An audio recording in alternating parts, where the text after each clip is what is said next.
Ada pohon yang usianya sudah ditanam. Ini dari bibit cabutan ya, cabutan yang ada di lokasi di kebun atau batang-batang lokalan, batang yang dulunya itu berasal dari waktu panen bijinya jatuh, waktu pengambilannya itu nggak bersih ya, seperti itu. Jadi ini akan kita lakukan penyambungan menggunakan ini apa namanya, kecambah. Jadi kecambah ini bukan kecambah sih, kalau ini udah tumbuh daun 4 tuh ya, anggaplah kecambah ya, karena ini nanti juga kita akan menggunakan ini juga. Nah, ini bibit yang dari Brazil yang akan kita sambungkan ke lahan. Nah, ini lokasi ini sudah ditanam sistem pagar ya, sistem pagar tapi menggunakan batangnya itu cabutan dari kebun, bukan dari indukan bagus. Makanya ini ketika tumbuh seperti ini, usia sekitar 3-5 bulan, itu sudah bisa kita sambung bagian atasnya. Jadi untuk tanaman yang sudah hidup ada di sini, itu sebagai batang bawahnya saja.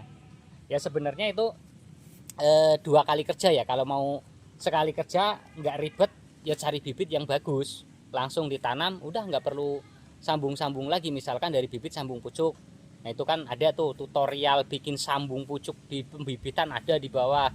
Atau bibit dari setek langsung. Nah itu nggak perlu rubah-rubah seperti ini lagi, nggak perlu sambung-sambung seperti ini lagi.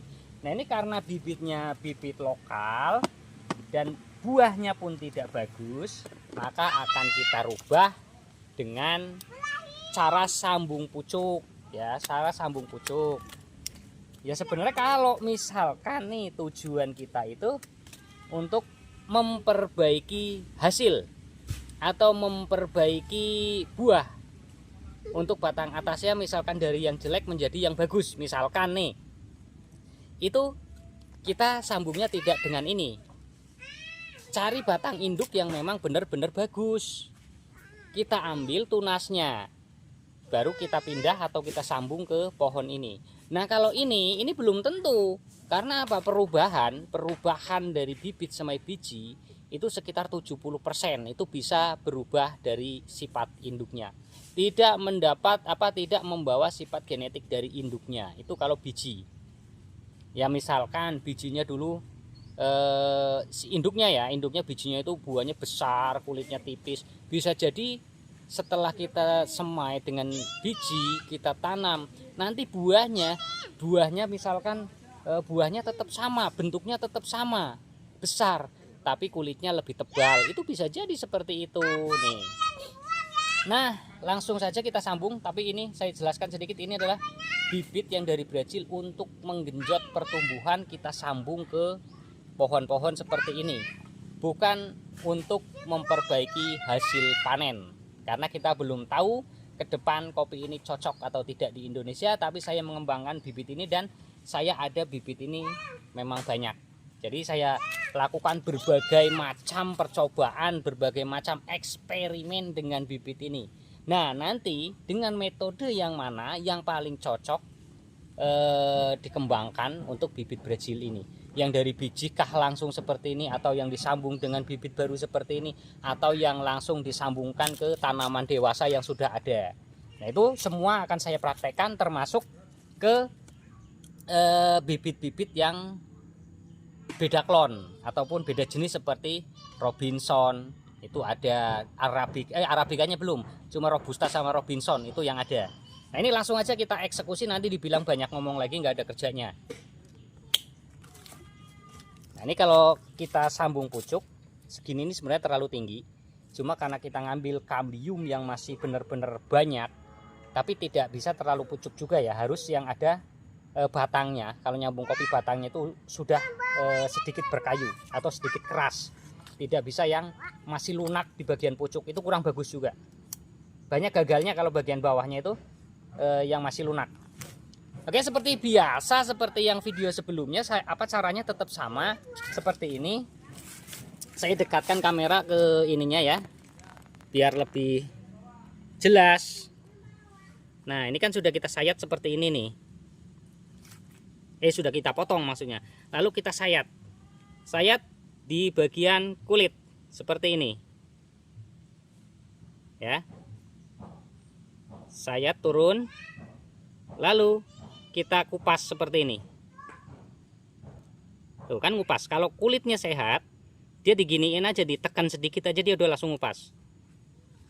Nah, setelah jadi, setelah siap, lalu ini kita ambil. Ini karena bagian bawah sudah nggak kepake, nggak akan tumbuh tunas lagi, kita potong saja langsung dari sini. Sayat seperti biasa orang. Oh, ini sebelum disayat karena ini daun, ada daun, ini kita buang dulu. Kita buang dulu daunnya. Tapi sisakan daunnya, jangan dibuang gundul habis, karena ini masih kecil. Seperti ini. Lalu kita sayat miring. Ya, sayat miring ya layaknya orang nyambung pucuk seperti biasanya itu. Sayat miring seperti ini karena kita sambungnya sambung sisip. Jadi hanya disayat bagian sebelah seperti ini. Bagian ujung kita sayat tipis-tipis saja. Biar enak untuk masukinnya ke dalam ini apa namanya? Batang bawahnya. Ya, setelah siap seperti ini. Siap, langsung kita sisipkan. Serut. Nah, seperti ini. Ya, seperti ini. Lalu kita ikat.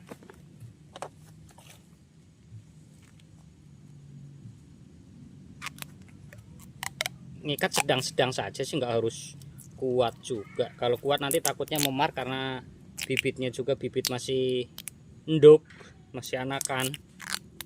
Nah, seperti ini. Langsung kita sungkup. Kita sungkup. Nah, seperti ini. Karena ini kan ada daun.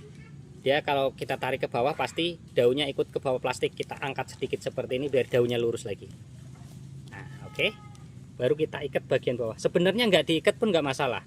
Tapi saya untuk mempercepat tumbuhnya embun, itu saya ikat di bagian bawah. Kalau tempatnya misalkan teduh, tapi masih kena matahari ya, misalkan teduh, rimbun tapi masih kena matahari, itu tetap cepat tumbuh embunnya. Cuma kalau yang teduh banget juga harus diikat biar cepat, karena kalau kita biarkan tanpa diikat bawahnya, kalau yang tempatnya rimbun banget, tidak kena matahari, biasanya lama tumbuhnya embun. Oke, seperti itu. Kita lihat perkembangannya nanti ke depan seperti apa.